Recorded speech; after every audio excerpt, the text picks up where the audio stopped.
আসসালামু আলাইকুম, সবাই কেমন আছেন? এই যে আমার বেটা দেখেন নানির বাড়ি চলে আসছে, আশায় ভাপা পিঠা আটালিয়া বসা পড়িছে।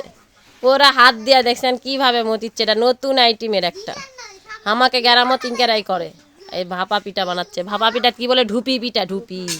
আমাকে আমাকে গ্রামতে ঢুপি পিঠাই বানায় ইনকা করে, আর হেভি স্বাদ হয়, হেভি। এরকম স্বাদের পিঠা আমি জীবনে খাইনি। বাড়ির চলে আসছি দেখে বাড়ির ভাষায় কথা করছি, যেরকম বাড়ির মেয়ে সেরকম আগের ভাষায় কথা করছি। এই দা আমার ব্যাটাক দেখেন, আমার সোলটা এতই কাজ জানে। নানির বাড়িতে এসে নানি করতে বসতে, নানি উঠে যাও, আমি করি।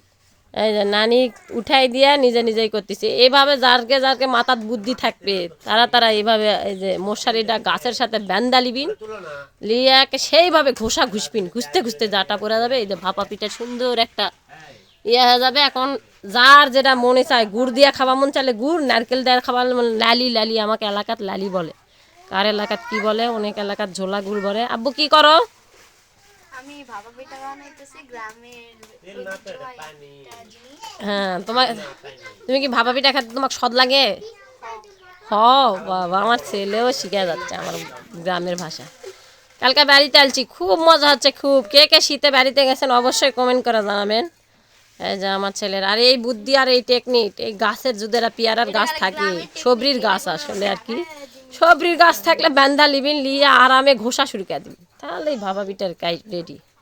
ভাপা পিঠা তৈরি হয়ে গেলে আবার দেখামনি। আব্বু ভাল লাগতেছে? ঢুপি পিঠা, ঢুপি। আমাকে এলাকার ভাপা পিঠাকে ঢুপি পিঠা বলে।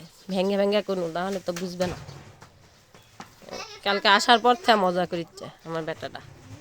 আমার ছেলের জন্য সবাই দোয়া করবেন। আমার ছেলে যেন অনেক ভালো এরকম করে সারা জীবন কাজ করে, আমাকে করে দেয়। আবার হচ্ছে বিয়া শাদি করলে বউয়ের সাথে যেন হেল্প করে, এরকম সবাই দোয়া করবেন। সবাই ভালো থাকেন, আল্লাহ হাফেজ। তাকাও রে দোয়ান, সবাই আল্লাহ হাফেজ বলে দাও। আল্লাহ